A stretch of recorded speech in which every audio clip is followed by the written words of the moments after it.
नमस्कार सभी मित्रों को, आप सभी का स्वागत है हमारे एएमएस स्टोरी चैनल पर। आज आपको जानने को मिलेगी हमारे हिंदू धर्म की एक रहस्य भरी संपूर्ण जानकारी। आई सुनते हैं हिंदू धर्म की 16 कहानियां। जानना जरूरी। हर कोई यह जानने का प्रयास करता है कि हिंदू धर्म की शुरुआत कैसे हुई और क्या है इसका क्रमबद्ध इतिहास। बहुत से लोग पुराण कथाएं पढ़कर हमेशा भ्रम में रहते हैं और सोचते हैं कि आखिर पहले कौन हुआ और बाद में कौन। उत्पत्ति का मूल जानना और फिर क्रमशः विकास, उत्थान और पतन को जानना जरूरी है। ग्रंथों में इतिहास को क्रमबद्ध न लिखकर काव्यमय और होचपोच लिखा गया है, इसीलिए वह हमारी समझ में नहीं आता। हिंदू इतिहास की संपूर्ण जानकारी। सनातन धर्म का इतिहास। हिंदू मानते हैं कि समय सीधा ही चलता है। सीधे चलने वाले समय में जीवन और घटनाओं का चक्र चलता रहता है। समय के साथ घटनाओं में दोहराव होता है, फिर भी घटनाएं नई होती हैं। लेकिन समय की अवधारणा हिंदू धर्म में अन्य धर्मों की अपेक्षा बहुत अलग है।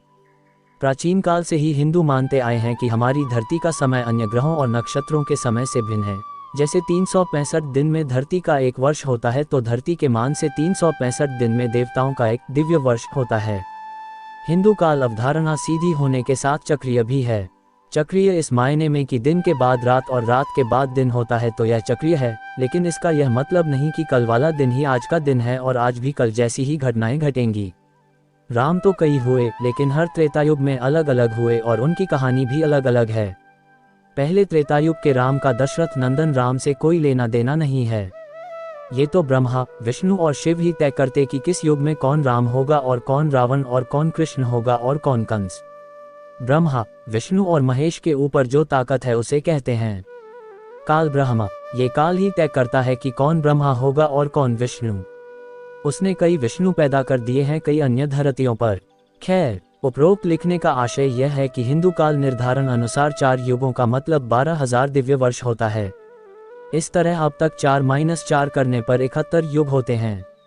71 युगों का एक मनवंतर होता है। इस तरह 14 मनवंतर का एक कल्प माना गया है। एक कल्प अर्थात ब्रह्मा जी के लोक का एक दिन होता है। विष्णु पुराण के अनुसार मनवंतर की अवधि 71 चतुर्युगी के बराबर होती है। इसके अलावा कुछ अतिरिक्त वर्ष भी जोड़े जाते हैं।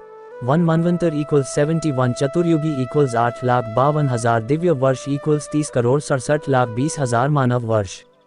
फिलहाल 6 मनवंतर बीत चुके हैं और यह 7वां मनवंतर चल रहा है, जिसका नाम वैवस्वत मनु का मनवंतर कहा गया है। यदि हम कल्प की बात करें तो अब तक महत्कल्प, हिरण्यगर्भ कल्प, ब्रह्म कल्प और पद्म कल्प बीत चुका है और यह 5वां कल्प वराह कल्प चल रहा है। अब तक वराह कल्प के स्वयंभुव मनु, स्वरोचिष मनु, उत्तम मनु, तमास मनु, रेवत मनु, चाक्षुष मनु तथा वैवस्वत मनु के मनवंतर बीत चुके हैं और अब वैवस्वत तथा सावर्णी मनु की अंतर्दशा चल रही है। सावर्णी मनु का आविर्भाव विक्रमी संवत प्रारंभ होने से 5,631 वर्ष पूर्व हुआ था। हिंदू धर्म के इतिहास को कई इतिहासकारों ने लिखा है, लेकिन आजकल नेट का युग है। यहाँ इतनी लंबी चौड़ी बातें लिखने से शायद ही समझ में आए। मोटी मोटी किताबें पढ़ने की किसे फुर्सत। हिंदू धर्म के प्राचीन इतिहास को किसी मानव की उत्पत्ति से जोड़कर नहीं देखा जा सकता, जैसा कि दूसरे धर्मों में आदम से इतिहास की शुरुआत होती है और फिर क्रमशः मूसा, ईसा और मोहम्मद तक समाप्त हो जाती है। जबकि हिंदू धर्मानुसार मनुष्य पहली बार नहीं जन्मा तथा उसका अस्तित्व कई बार मिट गया और हर बार उसकी उत्पत्ति किसी एक माध्यम से नहीं हुई। कभी उसको रचा गया तो कभी वह क्रम विकास के माध्यम से जन्मा। इसीलिए हमने पुराणों में से कुछ ऐसी कहानियां छांटी हैं जो आपको क्रमशः इतिहास की रोचक जानकारी देगी। 1. ब्रह्मा, विष्णु, महेश, स्वयंभुव मनु का काल। हालांकि ब्रह्मा, विष्णु और महेश की कथा को शिव के भक्तों ने शिव को आधार बनाकर लिखा तो विष्णु के भक्तों ने विष्णु को आधार बनाकर। कहा जाता है कि एक बार जब भगवान शिव से जब पूछा गया कि आपके पिता कौन, तो उन्होंने ब्रह्मा का नाम लिया और फिर पूछा गया कि ब्रह्मा के पिता कौन, तो उन्होंने विष्णु का नाम लिया और जब उनसे पूछा गया कि विष्णु के पिता कौन, तो उन्होंने कहा कि मैं स्वयं। जब सब कुछ प्रलय के कारण नष्ट हो गया तो धरती लाखों वर्ष तक अंधकार में रही। फिर सूखी धरती पर जलावृष्टि हुई और यह धरती पूर्ण रूप से जल से भर गई। संपूर्ण धरती जलमग्न हो गई। जल में भगवान विष्णु की उत्पत्ति हुई। जब उन्होंने आंखें खोली तो नेत्रों से सूर्य की और हृदय से चंद्रमा की उत्पत्ति हुई। जल से विष्णु की उत्पत्ति होने के कारण उन्हें हिरण्याभ भी कहते हैं। हिरण्य अर्थात जल और नाभ अर्थात नाभि यानी जल की नाभि। इस नाभि से कमल की उत्पत्ति हुई और कमल जब जल के ऊपर खिला तो उसमें से ब्रह्मा की उत्पत्ति हुई। फिर उनके माथे से ही एक ज्योतिर्लिंग प्रकट हुआ। जो टूटकर जब बिखरा तो उसमें से महेश की उत्पत्ति हुई। दोनों ने पूछा, मैं कौन हूँ? तब विष्णु ने उनको सृष्टि के विस्तार का आदेश दिया। इस काल में एक और जहाँ जल में एक इंद्रिय और एक रंगी जीवों की उत्पत्ति हुई, वहीं असंख्य पौधों और लताओं की उत्पत्ति होती गई। इसी तरह मेरु पर्वत से जब कुछ जल हटा तो यही एक इंद्रिय जीव वहां फैलकर तरह तरह के रूप धरने लगे। ये जीवन क्रम विकास के क्रम में शामिल हो गए। ये सब ब्रह्मा की घोर तपस्या और अथक प्रयास से संभव हुआ। तब ब्रह्मा ने एक ऐसे जीव की उत्पत्ति करने की सोची जो अन्य जलचर, थलचर और नभचर जीवों की अपेक्षा अधिक बुद्धिमान हो, अर्थात खुद ब्रह्मा की तरह हो।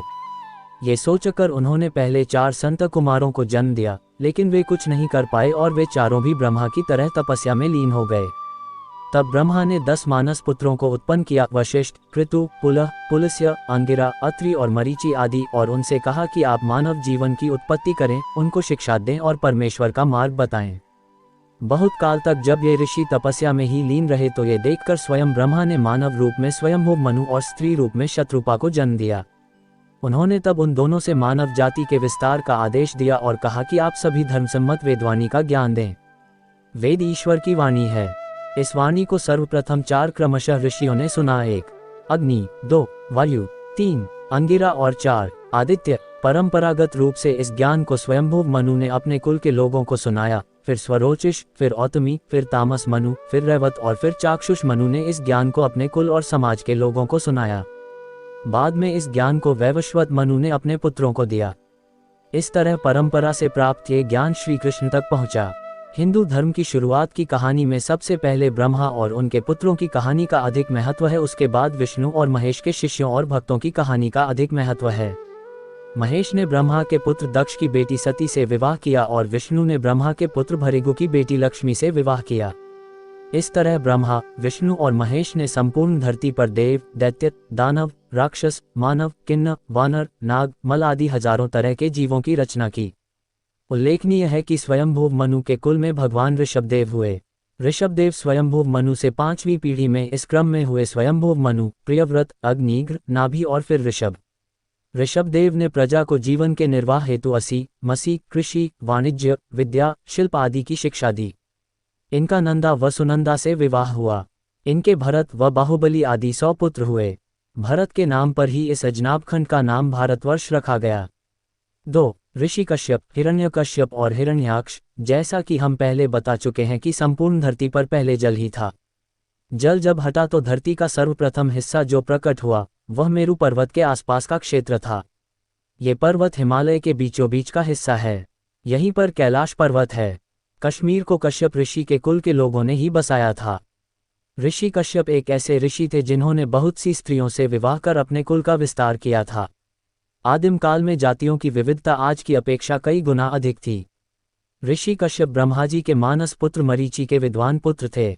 सुर असुरों के मूल पुरुष ऋषि कश्यप का आश्रम मेरु पर्वत के शिखर पर था, जहां वे परब्रह्म परमात्मा के ध्यान में लीन रहते थे। समस्त देव, दानव एवं मानव ऋषि कश्यप की आज्ञा का पालन करते थे। कश्यप ने बहुत से स्मृति ग्रंथों की रचना की थी।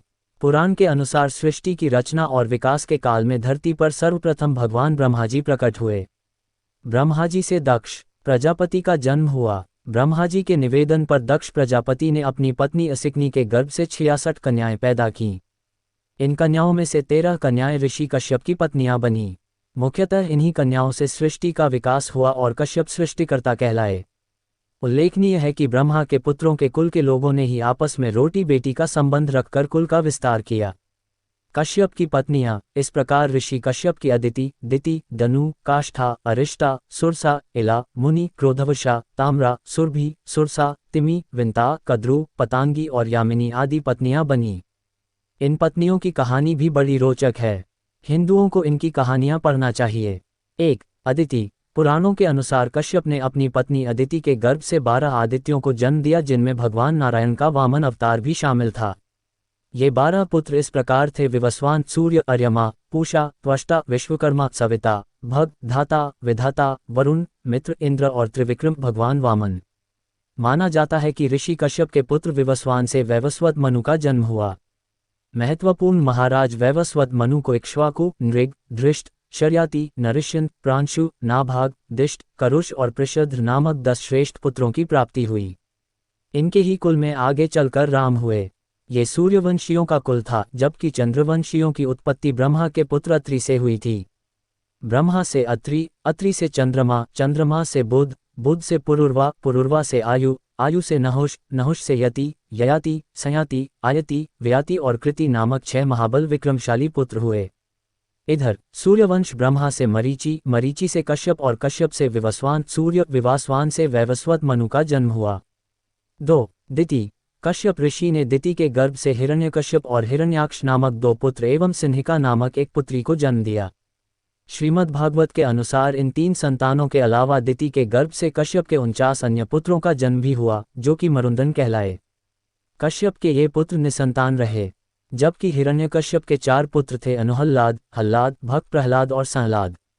देवासुर संग्राम। उक्त दोनों के पुत्रों को सुर और असुर कहा जाता है। दोनों के ही पुत्रों में धरती पर स्वर्ग के अधिकार को लेकर घनघोर युद्ध होता था। माना जाता है कि देवासुर संग्राम लगभग 12 बार हुआ। इन दोनों के पुत्रों में अदिति के पुत्र इंद्र और विवस्वान की प्रतिद्वंद्विता दिति के पुत्र हिरण्यकश्यप और हिरण्याक्ष से चलती रहती थी।